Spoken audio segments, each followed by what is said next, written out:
ನಿಮ್ಮ ಮತ್ತು ಮಕ್ಕಳ ಆರೋಗ್ಯ ತುಂಬ ಚೆನ್ನಾಗಿರಬೇಕಾ, ನಿಮ್ಮ ಆರೋಗ್ಯ ಡಬಲ್ ಆಗಬೇಕಾ? ಹಾಗಾದರೆ ವಾರಕ್ಕೆ ಒಂದೆರಡು ಸರಿ ಆದರೂ ಈ ತಿಂಡಿಯನ್ನು ಮಾಡಿ ತಿನ್ನಿ. ಹಲೋ, ನಮಸ್ಕಾರ ಎಲ್ರಿಗೂ. ಹೇಗಿದ್ರಲ್ಲ? ಈ ಸಿಹಿ ಗೆಣಸು ಅಥವಾ ಸ್ವೀಟ್ ಪೊಟೆಟೊ ಅಂತ ಹೇಳ್ತಾರಲ್ವ, ಆಲ್ಮೋಸ್ಟ್ ಇದನ್ನ ನಾವೆಲ್ಲ ಮರ್ತೇ ಇದ್ದೀವಿ ಅಂತ ಹೇಳ್ಬೋದು. ನಾವು ಊರಲ್ಲಿರುವಾಗ, ಚಿಕ್ಕ ಇರುವಾಗ ಎಲ್ಲ ಇದ್ರ ತಿಂಡಿ ಎಲ್ಲ ಮಾಡಿ ಕೊಡ್ತಾಯಿದ್ರು. ಬಟ್ ಇವಾಗಂತೂ ಕಂಪ್ಲೀಟಾಗಿ ಎಲ್ಲರೂ ಇದನ್ನ ಮರ್ತಿದ್ದಾರೆ. ಅಡುಗೆಯಲ್ಲಿ ಅಷ್ಟೊಂದು ಯಾರೂ ಬಳಸ್ತಾ ಇಲ್ಲ. ಬಟ್ ನಿಮಗೇನಾದರೂ ಇದರ ಆರೋಗ್ಯದ ಲಾಭ ಗೊತ್ತಾದರೆ ಅಥವಾ ಇದರ ರುಚಿ ಒಂದ್ಸರಿ ಹಿಡಿದ್ರೆ ಇದೆಯಲ್ವ, ನೀವು ಮತ್ತೆ ಮತ್ತೆ ತೊಗೊಂಬಂದು ಇದರ ಅಡುಗೆ ಮಾಡಿ ತಿಂತೀರಿ. ಯಾಕಂತಂದರೆ ಆರೋಗ್ಯದ ದೃಷ್ಟಿಯಿಂದ ಇದು ತುಂಬ ಅಂತಂದರೆ ತುಂಬ ಒಳ್ಳೆಯದು. ಇದರಲ್ಲಿ ಕ್ಯಾನ್ಸರ್ ವಿರುದ್ಧ ಹೋರಾಡುವಂಥ ಅಂಶಗಳು ಕೂಡ ಇದೆ ಅಂತ ತುಂಬಾ ರಿಸರ್ಚಲ್ಲಿ ಪ್ರೂವ್ ಆಗಿದೆ. ಹಾಗೆಯೇ ಕಣ್ಣಿನ ದೃಷ್ಟಿಗೆ ಒಳ್ಳೆಯದು, ಬ್ರೈನ್ ಫಂಕ್ಷನಿಗೆ ಅಂದರೆ ನಮ್ಮ ಮೆದುಳು ಸರಿಯಾಗಿ ಕೆಲಸ ಮಾಡೋದಕ್ಕೆ ತುಂಬಾ ಒಳ್ಳೆಯದು. ಟೋಟಲ್ ಆಗಿ ನಮ್ಮ ಮಸಲ್ ಹೆಲ್ತ್ ಇರ್ಬೋದು ಅಥವಾ ಈ ಜೀರ್ಣಶಕ್ತಿಗಿರ್ಬೋದು, ಇದು ತುಂಬ ಅಂತಂದರೆ ತುಂಬ ಒಳ್ಳೆಯದು. ಯಾಕಂತಂದರೆ ಇದರಲ್ಲಿ ಫೈಬರ್ ಅಂಶ ಮತ್ತು ವಿಟಮಿನ್ಸ್ ಇರ್ಬೋದು, ಮಿನರಲ್ಸ್ ಇರ್ಬೋದು, ತುಂಬ ಅಂತಂದರೆ ತುಂಬ ಇರುತ್ತೆ. ಆದ್ದರಿಂದ ಇದನ್ನ ರೆಗ್ಯುಲರ್ ಆಗಿ ತಿನ್ನೋದ್ರಿಂದ ಆರೋಗ್ಯದ ದೃಷ್ಟಿಯಿಂದ ತುಂಬ ಒಳ್ಳೆಯದು. ಎಸ್ಪೆಷಲಿ ಮಕ್ಕಳಿಗಿದೆಯಲ್ವ, ಈ ಮಕ್ಕಳು ತುಂಬ ವೀಕ್ ಇರ್ತಾರಲ್ವ, ಅವರಿಗೆ ನೀವು ವಾರಕ್ಕೊಂದು 2 ಸರಿ ಆದರೂ ಇದರ ತಿಂಡಿ ಏನಾದರೂ ಮಾಡಿ ಕೊಟ್ಟರೆ ತುಂಬ ಒಳ್ಳೆಯದು. ಇವತ್ತಿಂದಲೂ ಅಟ್ಲೀಸ್ಟ್ ಒಂದು 2 ಸರಿ ಆದರೂ ವಾರದಲ್ಲಿ ಸಿಹಿ ಗೆಣಸನ್ನು ನಿಮ್ಮ ಡಯಟಲ್ಲಿ ಇನ್ಕ್ಲೂಡ್ ಮಾಡಿ.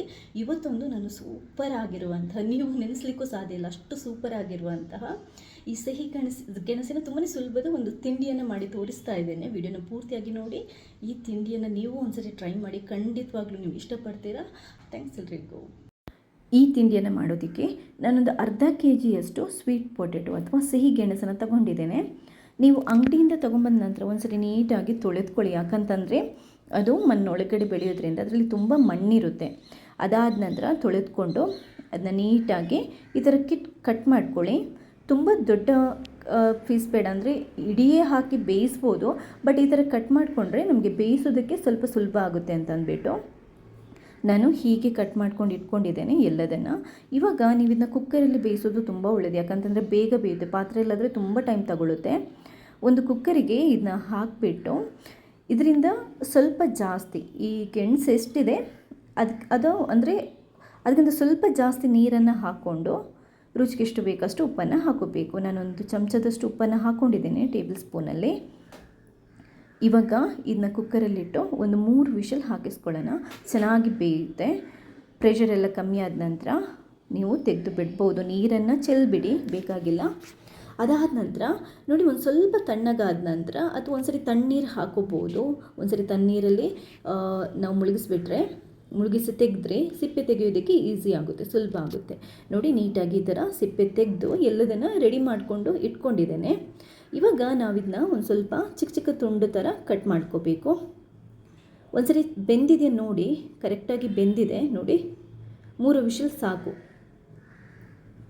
ಈಗ ಇದನ್ನ ನೀವು ಈ ಥರ ಪೀಸಸ್ ಮಾಡಬೇಕು, ತುಂಡುಗಳನ್ನಾಗಿ ಮಾಡಬೇಕು. ನೋಡಿ, ಹೀಗೆ ಎಲ್ಲದನ್ನು ರೆಡಿ ಮಾಡ್ಕೊಂಡು ಇಟ್ಕೊಂಡಿದ್ದೇನೆ. ತುಂಬ ಚಿಕ್ಕ ಪೀಸ್ ಮಾಡೋದು ಬೇಡ. ಯಾಕಂತಂದರೆ ಮತ್ತು ಒಗ್ಗರಣೆ ಹಾಕುವಾಗ ಅದು ಅಂದರೆ ಅದು ಮೆತ್ತಗಿರುತ್ತಲ್ವ, ಆಲೂಗಡ್ಡೆ ಥರನೇ ಇರುತ್ತೆ. ಅಂದರೆ ಸ್ಮ್ಯಾಶ್ ಆಗುತ್ತೆ ತುಂಬ. ಅದಕ್ಕೆ ಜಾಸ್ತಿ ಚಿಕ್ಕ ತುಂಡುಗಳನ್ನಾಗಿ ಮಾಡಬೇಡಿ. ಈಗ ಸ್ಟವ್ ಮೇಲೆ ಒಂದು ಬಾಣಲಿ ಇಟ್ಟು ಒಂಚೂರು ಎಣ್ಣೆ ಹಾಕ್ಕೊಂಡು ಬಿಸಿ ಮಾಡ್ಕೊಂಡು ಅದನ್ನ 1 ಚಮಚದಷ್ಟು ಸಾಸಿವೆ, 1 ಚಮಚದಷ್ಟು ಜೀರಿಗೆ ಕೂಡ ಹಾಕ್ಕೊಳ್ಳಿ. ಜೀರಿಗೆ ಗ್ಯಾಸ್ಟ್ರಿಕ್ಕಿಗೆ ಒಳ್ಳೆಯದು.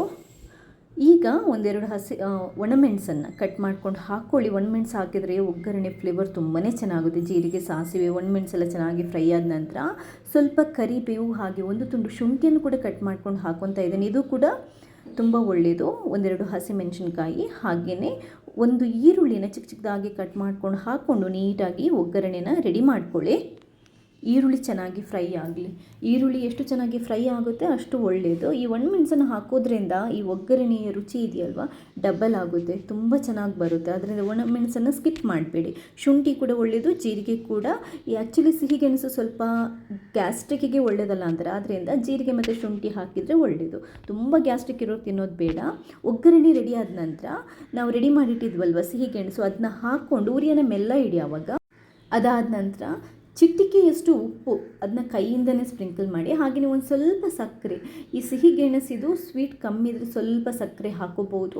ಹಾಗೆಯೇ ಒಂದು ಸ್ವಲ್ಪ ಕಾಯಿ ತುರಿಯನ್ನು ಹಾಕ್ಕೊಂಡು ಒಗ್ಗರಣೆಗೆ ಫೈನಲ್ ಟಚ್ ಕೊಡಿ, ಅಷ್ಟೇ. ನೋಡಿ, ಇಷ್ಟೇ. ಕರೆಕ್ಟಾಗಿ ಮಿಕ್ಸ್ ಮಾಡಿಕೊಳ್ಳಿ. ಈಗ ಬೇಕಾದರೆ ಸ್ಟವನ್ನು ಬಂದ್ ಮಾಡಿ ಬಿಡ್ಬೋದು, ಏನು ತೊಂದರೆ ಇಲ್ಲ. ನೀಟಾಗಿ ಮಿಕ್ಸ್ ಮಾಡಿಕೊಂಡು ರೆಡಿ ಮಾಡ್ಕೊಳ್ಳಿ. ನೋಡಿ ಇಷ್ಟೇ, ಇದಕ್ಕೊಂದು ಸೂಪರ್ ಆಗಿರೋಂಥ ಒಗ್ಗರಣೆ ಹಾಕಿದರೆ ಆಯಿತು.